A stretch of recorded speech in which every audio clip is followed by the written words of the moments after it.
Selamat datang di channel Pemuja Malam. Jangan lupa like, share, and subscribe ya. Terima kasih. Episode 30.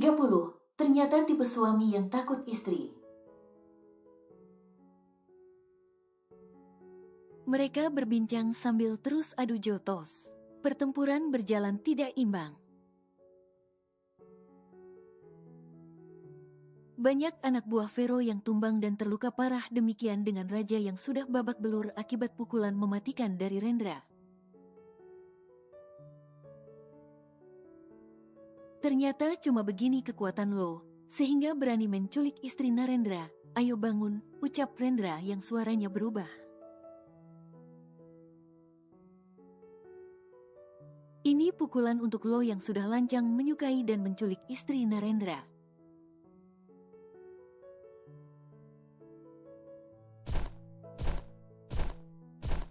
Zain yang asli juga datang. Dia mengambil alih posisi Peter. Kini dia yang bertarung melawan Vero. Lo sudah lama mengacaukan keluarga gue. Lo sudah menghabisi kakak, bahkan kedua orang tua gue. Hanya karena dendam yang salah, ucap Zain sambil terus memukuli Vero yang sudah kewalahan. Kenapa kalian semua baik saja, tidak terlihat lelah, heran Vero. Karena produk lo yang gagal, pukulan ini untuk putraku yang sudah lo ambil organnya.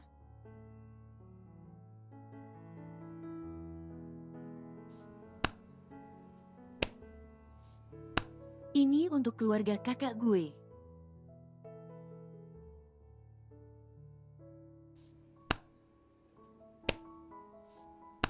Ini untuk papa dan mama.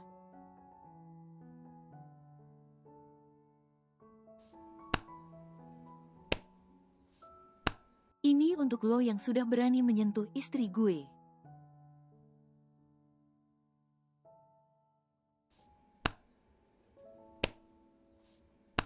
Vero juga sudah babak belur. Di tengah serunya pertarungan itu, terdengar suara dentuman keras. Gedung tersebut bergetar hebat, banyak atap yang berjatuhan, mereka kalang kabut berlari menuju keluar. Tapi Vero beserta anak-anaknya ditarik keluar bersama Zain, Peter, dan Narendra.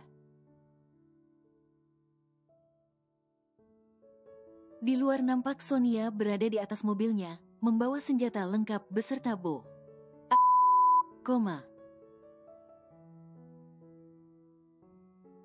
Gedung tersebut kembali dibo Sonia hingga runtuh. Lepaskan Vero dan yang lain, atau kalian mati di tangan gue, teriak Sonia dengan lantang.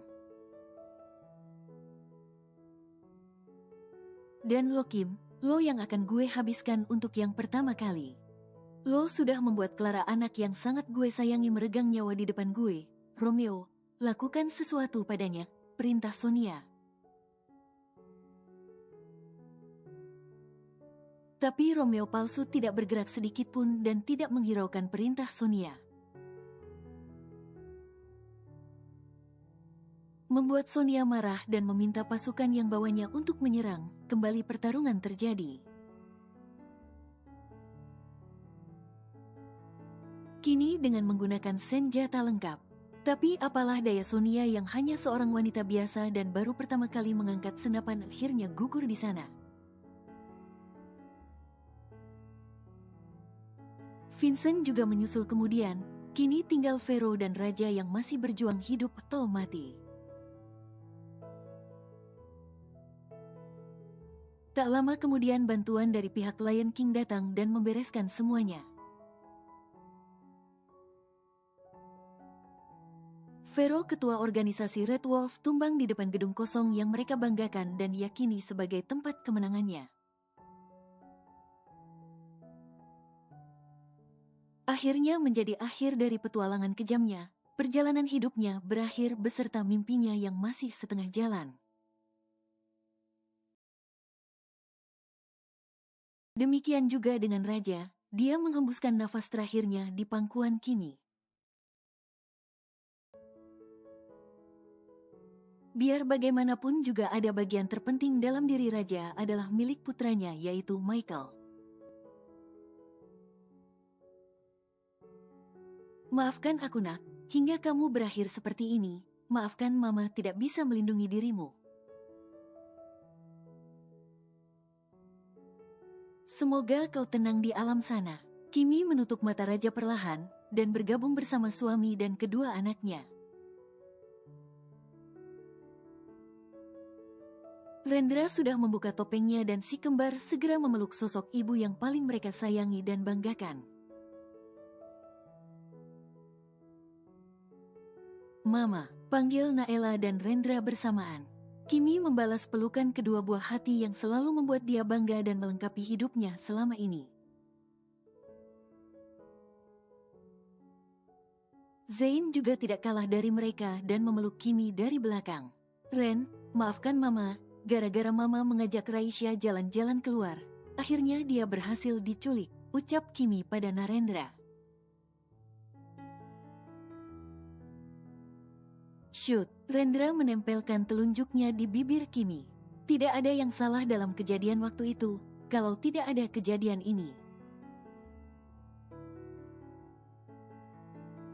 Tidak mungkin kita bisa dengan mudah mengalahkan mereka, ucap Rendra begitu bijaksana. Dia tidak menyalahkan siapapun juga, Mama, Raisya maupun anak buahnya. Intinya dialah yang salah.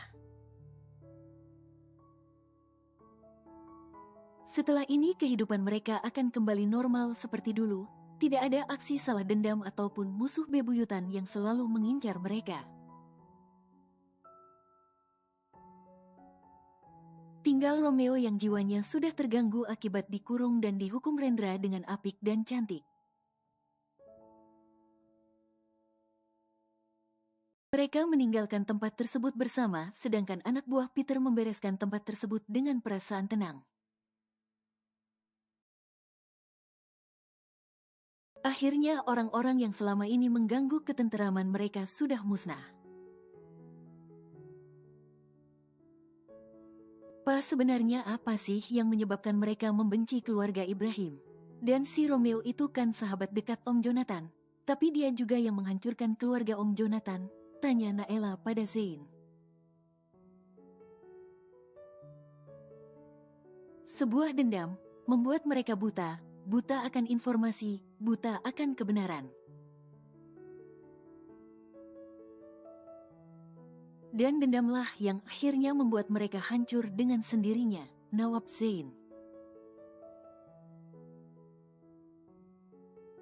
Dendam tentang apa? Kita semua kan tidak melanggar hukum ataupun menyakiti orang lain. Sebelum mereka yang memulainya, penasaran Naela.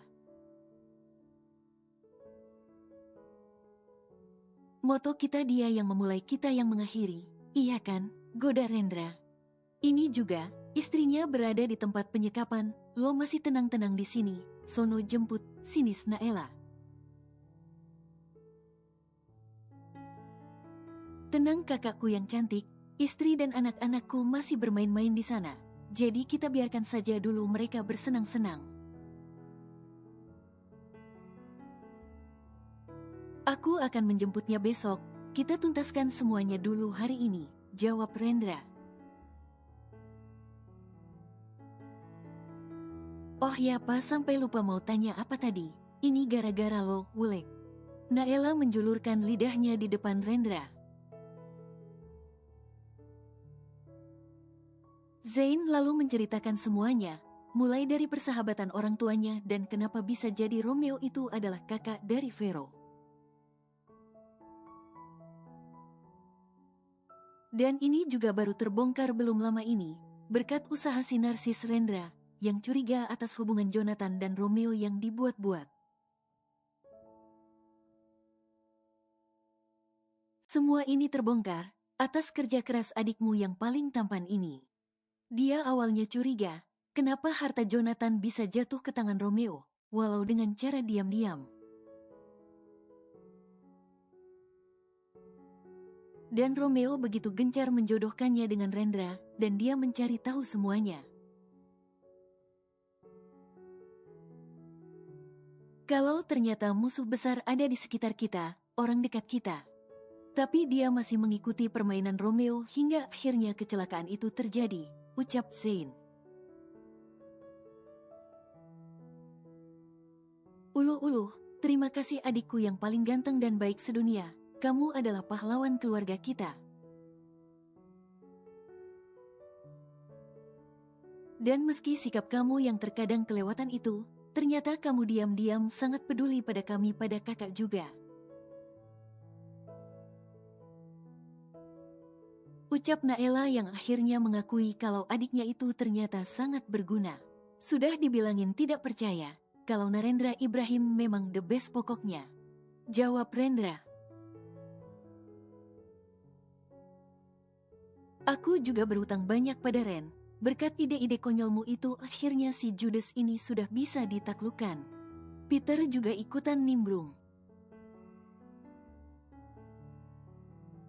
Apa jadi selama ini dia biang kerok atas kelakuan kamu yang aneh selama ini? Tanya Naela sambil berkacak pinggang memelototi kedua pemuda yang tidak lain suami dan saudara kembarnya. Naela mau menendang Rendra, tapi dengan sigap, dia segera menghindar. Welek tidak kena, tidak kena. Rendra malah mengejek Naela yang sudah kesal dengan Rendra. Akhirnya dia mengejar saudara kembarnya tersebut, bahkan melempari dia dengan sepatu yang dipakainya. Sudah, Nae yang waras ngalah, tidak akan ada habisnya kalau berdebat dengan bocah itu. Cuma satu yang bisa membuatnya mati kutu, ucap Mama Kim. Siapa mah, heran gue, kalau perlu gue akan berguru padanya. Ucap Naela sambil melirik ke arah Rendra. Siapa lagi kalau bukan Raisya? Disering diam tanpa bisa berkata apa kalau sudah berhadapan dengan Raisya, jawab Kimi. Haha, ternyata tipe suami yang takut istri, ledek Naela. Biarin tapi gue lebih hebat woi, sekali masuk gawang, 3 gol gue dapat. Pitmana punya logas kan kita bikin kesebelasan Ibrahim, pasti seru, seru Rendra yang tidak mau kalah disebut suami takut istri. Naela malah memukul kepala Rendra ketika saudaranya itu mendekat ke arah mereka. Dasar gurunda ngenah, cemberut Naela. Tapi enak kan, pasti terong Rusia lebih panjang dan besar. Goda Rendra, sudah mau jadi bapak masih saja jahil. Kembali Naela meninju perut Rendra hingga mengaduh. Auh, Mami, anakmu yang judes ini meninju perutku, bagaimana kalau terjadi infeksi? Dia harus bertanggung jawab. Rendra pura-pura tersungkur dan kesakitan. Hal itu membuat Naela khawatir. Dia takut kalau pukulannya terlalu keras atau ada luka di perut Rendra. Ren, lo gak apa-apa? Tanya Naela khawatir. Dia meminta Peter untuk memapah Rendra ke mobil. Kak bantu dia ke mobil, mungkin ada yang luka di perutnya. Ditinju begitu saja sudah KO, pinta Naela pada Peter. Dengan sigap Peter membantu Rendra dan memapahnya. Ayo gas terus, jangan pantang mundur, dia akan semakin ganas kalau sudah diranjang. Tiap hari cetak gol, kalau mau segera menyusul gue, bisik Rendra pada Peter. Siap bos kecil, idemu memang luar biasa, dia sampai tidak bisa jalan kalau kita sedang bertempur. Jawab Peter.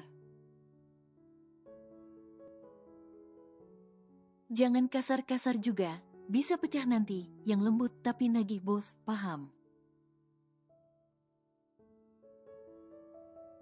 Paham guru, jawab Peter. Dua pemuda itu malah bisik-bisik yang tidak.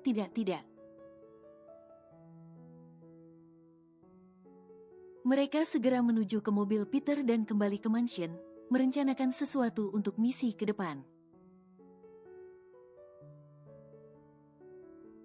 Mereka juga harus membereskan markas Vero. Takutnya ada anak buah Vero yang tersisa, memanfaatkan semua fasilitas yang ada untuk kepentingan yang tidak bagus. Karena di markas tersebut banyak sekali temuan-temuan mereka yang mangkrak belum selesai. Menengok Raisya dengan tingkah anehnya. Pagi itu dia sudah membuat mereka kerepotan. "Nyonya, Anda ingin makan apa hari ini?" tanya Dora yang melihat Raisya sudah berada di dapur pagi-pagi begini. "Bu, sudah saya bilang kan dari kemarin jangan panggil saja Nyonya, panggil saja Rei, itu lebih Rei suka, dan untuk sarapan." "Apa saja Bu, yang penting bukan nasi atau bubur, aku sudah sangat lapar," ucap Raisya. Dia memang kelaparan sedari subuh tadi, bahkan sampai kurang khusyuk sholatnya. "Kalau sekarang ada roti atau apa yang sudah ready Bu, buat pengganjal perut, dari subuh tadi sudah berbunyi," kata Raisya. "Ibu baru saja membuat bolu pisang, dimakan saja dulu, sambil menunggu ibu masak."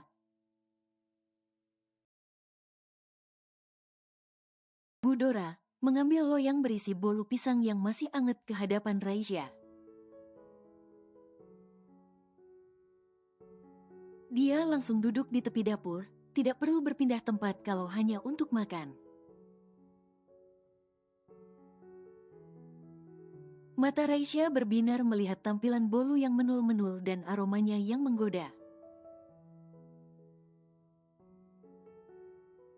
"Bu, ini pasti enak sekali. Rei makan semua ya Bu," ucap Raisya memelas. "Makan saja nak, kalau kue buatan ibu tidak ditolak oleh bayinya," jawab Dora senang. Karena ada yang menyukai hasil karya dia, Raisya langsung memotong kue tersebut dan segera melahapnya, mulutnya tidak berhenti mengunyah. Hingga kue bolu sebesar itu hampir habis dimakan Raisya sendiri. Raisya seperti orang tidak makan 3 hari saja, dia begitu lahap menikmati kue enak tersebut. "Bu Dora bisa buka toko bakery kalau tinggal di kota suatu saat nanti," kata Raisya. "Itu cuma mimpi nak, mungkin keluargaku sudah menganggap aku mati. Waktu itu aku bekerja menjadi TKW di Malaysia, dan Nyonya Vero adalah majikan saya. Waktu itu beliau hamil tua, Vincent, karena menjaga keamanan, dia disembunyikan di pulau ini. Semua kebutuhan terpenuhi, tapi seperti Munak, kami seperti tahanan yang diasingkan, tanpa sosialisasi. Bahkan sinyal pun tidak ada di sini," jawab Dora. "Lalu dengan apa mereka berkomunikasi?" tanya Raisya penasaran. "Di dekat sini ada pulau, di sanalah semua informasi berasal, kiriman bahan makanan, pakaian dan semuanya berasal dari sana. Kami juga tidak bisa keluar dari sini karena di perbatasan pantai tersebut penuh dengan ranjau dan jebakan.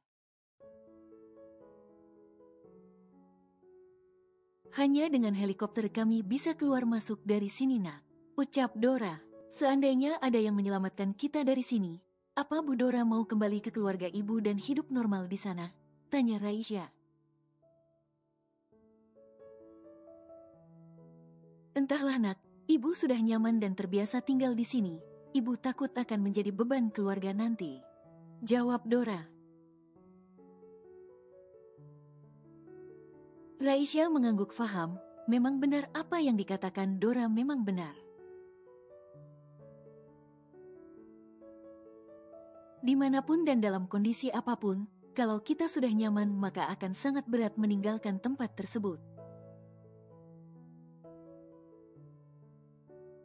Setelah selesai memakan bolu buatan Dora, Raisya membantu wanita itu untuk memasak.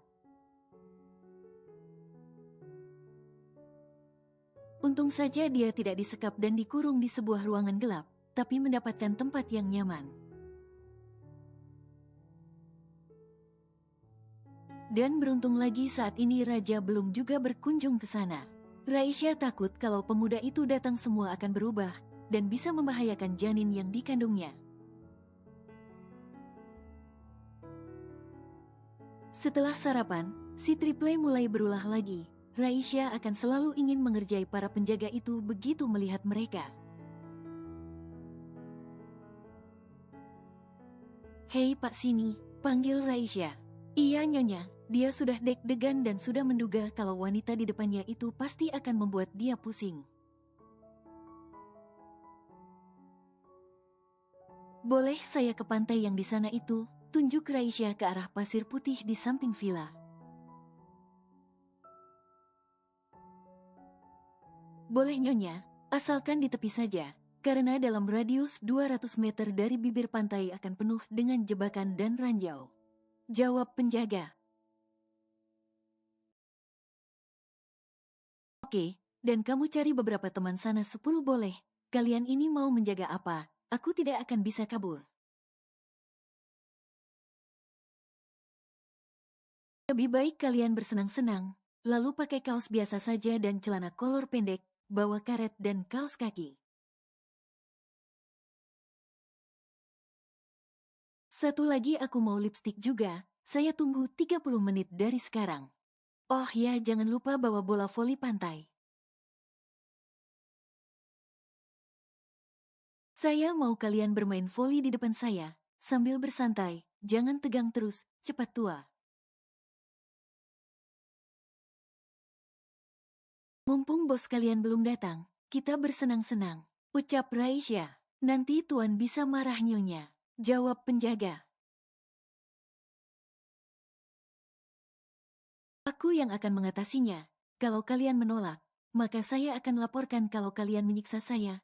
Bagaimana? Mau? Ancam Raisya. Tidak Nyonya, jangan. Saya akan kumpulkan teman-teman dan bermain voli. Ini keren Nyonya. Penjaga tersebut berlari kegirangan karena diminta bersenang-senang. Dia segera mengumpulkan beberapa temannya, tidak tahu saja kalau nantinya mau dikerjai.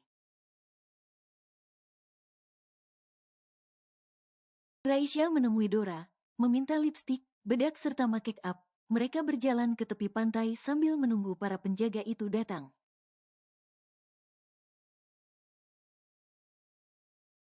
Tepat 30 menit lebih dari 10 orang berlarian menghampiri Dora dan Raisya.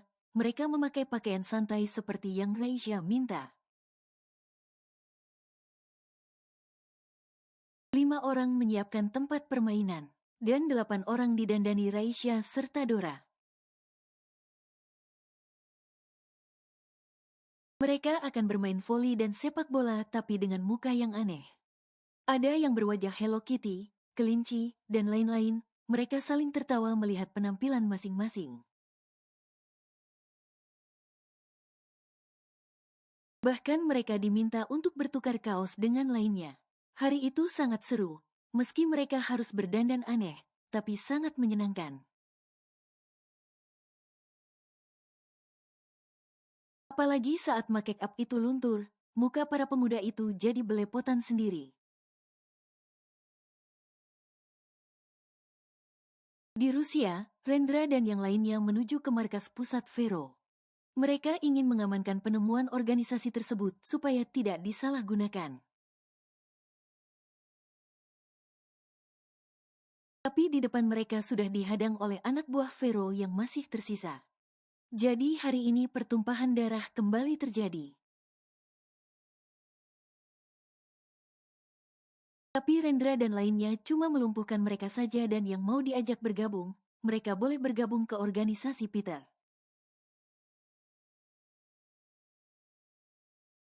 Peter dan Naela dibantu Zane menuju ke gudang senjata dan menyita semua senjata di markas tersebut. Sementara Rendra, Kimi, James dan Rocky menuju laboratorium utama. Pintu hanya bisa diakses dengan sandi, jadi mereka harus memecahkan dulu kata sandi serta kode tersebut. Dalam waktu 10 menit barulah bisa terpecahkan. 4 orang tersebut memasuki ruang kendali. Di sana terdapat banyak sekali komputer, robot yang mirip sekali dengan manusia serta tabung-tabung percobaan. Rendra melihat Simon di dalam sana, akan memasukkan suatu cairan ke dalam saluran air yang akan menuju ke sungai. Simon, apa yang akan kamu lakukan dengan benda itu? Teriak Rendra. Hahaha, aku akan kaya raya. Dengan ramuan ini aku bisa menjadi orang terkaya di dunia ini. Jadi kamu jangan ikut campur urusanku, jawab Simon. Simon inilah yang selama ini menjadi mata-mata Rendra. Tapi dia gelap mata. Setelah kematian Ketua Red Wolf, dia berencana ingin mengambil alih organisasi ini. Dan dengan cairan itu Simon berencana menyebarkan sebuah virus yang akan disebarkan melalui air. Jika manusia atau hewan yang meminum air yang sudah terkontaminasi dengan virus tersebut, maka akan mengalami flu batuk serta sesak nafas. Sedang penawarnya cuma dia yang punya.